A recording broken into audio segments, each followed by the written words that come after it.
Baba Yaga specifically targeted the Russians in the Kharkiv region. It was epic. Equipment worth $4 million was blown into the air after powerful strikes in the Donetsk region. The footage spread across the network. The biker assault on the enemy was repelled, a powerful slap to the occupiers. Where else have Ukrainian defenders managed to roast Putin's army? We'll tell you about it in just a moment. The border guards of the Guard Brigade are successfully destroying the enemy in the Vovchansk area. During another series of precise strikes, they blew up a fuel and lubricant depot and a tractor, eliminating about 24 occupiers. The night hunt of Baba Yaga on the positions of Russian invaders yielded good results in the Kharkiv region. Explosions occurred in at least 6 shelters. Additionally, FPV drone reconnaissance border guards skillfully lifted into the air transport, communication antennas, and enemy positions. On the Kupiansk section, the third assault repelled the occupiers' advance. Their BMPs and buggies were quickly subdued with artillery and drones. And also, FPV pilots in the Kharkiv region destroyed an enemy self-propelled artillery unit, Nona. The installation was not saved even by hiding in the forest plantation. Drone operators hit it twice.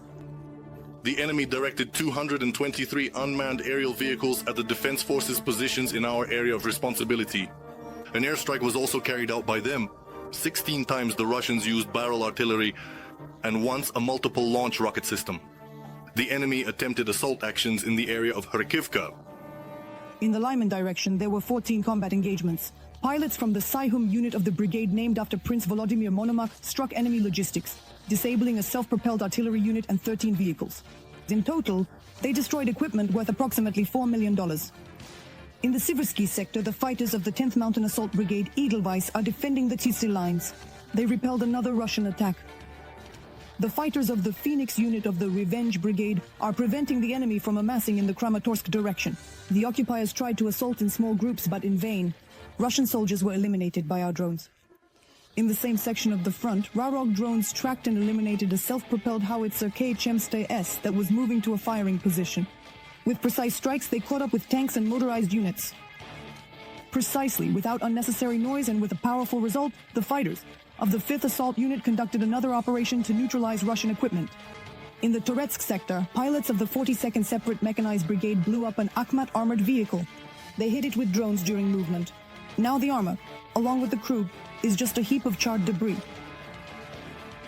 In the past day, in the Toretsk direction, the enemy attacked Ukrainian units 18 times in the areas of Toretsk, Druzhba, Dakhne, and towards Delivka. In the Pokrovsk direction over the past day, our defenders stopped 39 assault actions by the aggressor. In the Novopavlivka direction, Ukrainian defenders repelled 12 attacks by the invaders in the areas of Privilne, Novosilka, and Kostiantynopil. In the Pokrovsk direction, the 38th Marine Brigade took down an infantry fighting vehicle and a tank. Dovbush's Hornets disrupted the occupiers' logistics by striking at the transport that supplies the occupiers' forward positions. The guards of Chervona Kalina showed footage of how they repelled a massive biker assault by the enemy the day before. Over 100 motorcycles, supported by armored vehicles, advanced on the positions of our defenders. Together with fighters from the 1st Kodak and 4th Pavlograd regiments of the National Guard, nearly 2,500 occupiers, a quarter of 100 combat armored vehicles, and 100 bikes were destroyed. They disabled an armored train. The crew of the ASMD from the 152nd Separate Mechanized Brigade rendered the locomotive on the tracks, helpless with a precise drone maneuver. With faith in our fighters, Tetiana Litvin, Inter Details, Marathon United. Every voice matters. Join our community, support independent journalism and help us bring you the truth from Ukraine. Become a member of Ukraine Today. Join us now. News. A Russian on a motorcycle lost the race to the FPV masters of the GUR. What a special operation. The occupier measured all the puddles, yet he couldn't escape from the Ukrainian Titans. His comrades didn't have it easy either. The scouts threw them a disco. Instead of disco balls, powerful drops. This is a video you definitely can't miss. Watch it right now.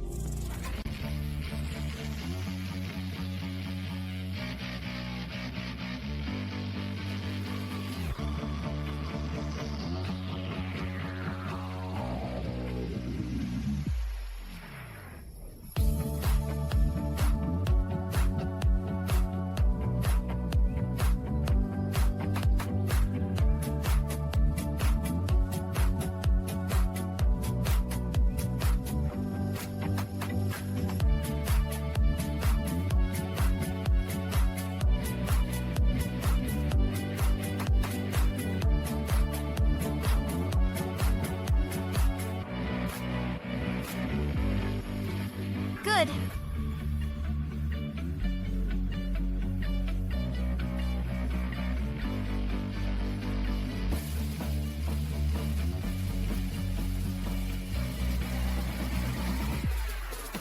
Map.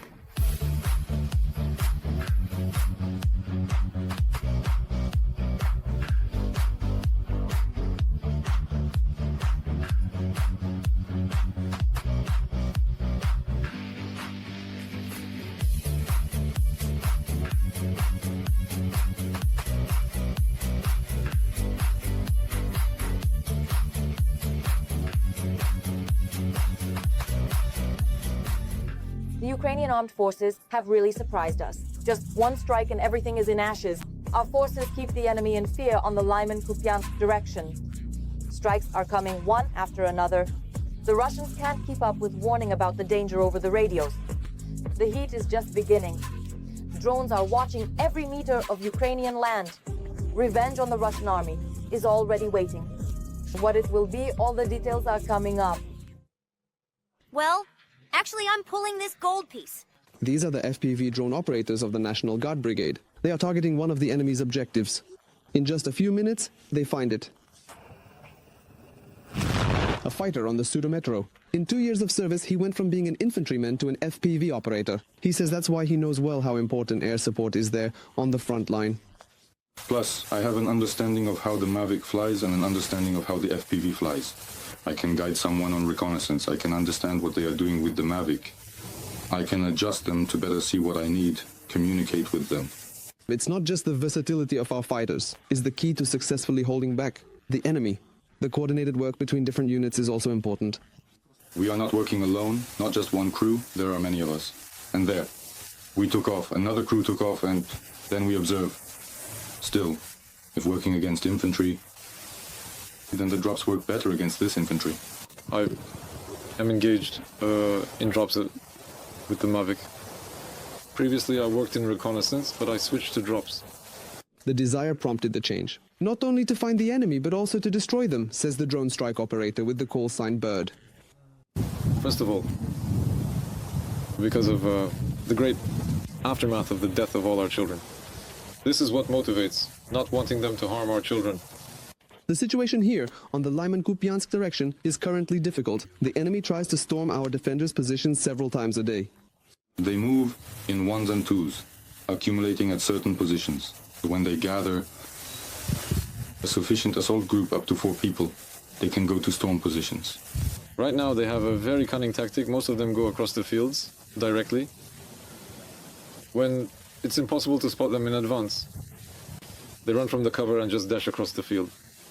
However, almost all these attempts end in failure, thanks to the relentless work of the National Guard. Even if the enemy tries to gather somewhere, our pilots and others can see these places.